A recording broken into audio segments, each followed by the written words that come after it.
गेल्या 4 ते 5 दिवसांपासून कोल्हापूर शहरासह जिल्ह्यांमध्ये मुसळधार पाऊस कोसळत आहे। त्यामुळे कोल्हापूर शहरातील किंवा जिल्ह्यातील ग्रामस्थांची दैनावड्याचं चित्र पाहायला मिळतंय। मान्सून पूर्व पावसानेच कोल्हापूरकरांची तारांबळ उडालेली आहे।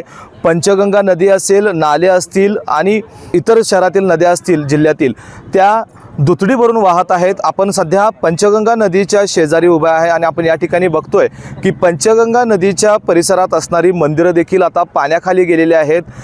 पाण्यामध्ये पाणी पातळीमध्ये मोठी वाढ झाल्यामुळे या ठिकाणी मासे पकडणारे शौकीनांनी देखील आता गर्दी केलेली आहे।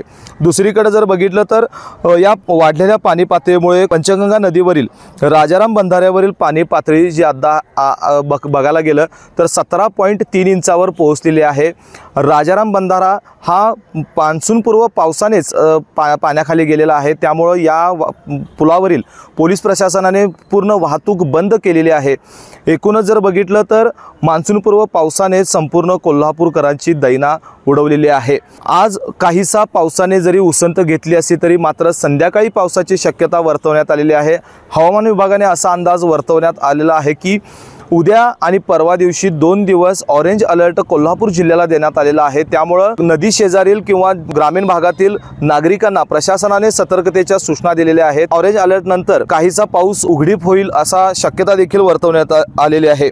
एकूणच जर बघायला गेलं तर या पावसामुळे शेतीची जी काही कामं होती ती ठप्प झालेली आहेत। आता जर पाऊस उघडला तरच शेतीच्या मशागतींना वेग येणार असल्याचे चित्र पाहायला मिळतंय। कोल्हापूर शहरातील आणि ग्रामीण भागातील नागरिकांना प्रशासनाने सतर्कतेच्या सूचना दिलेल्या आहेत।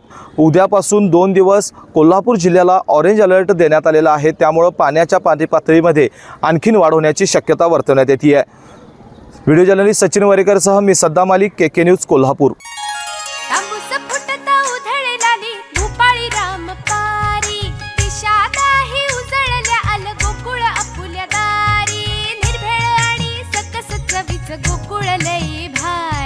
गोकुळ दूध आणि दर्जेदार दुग्ध उत्पादने, चव आहे कोल्हापुरी, गोकुळ लई भारी।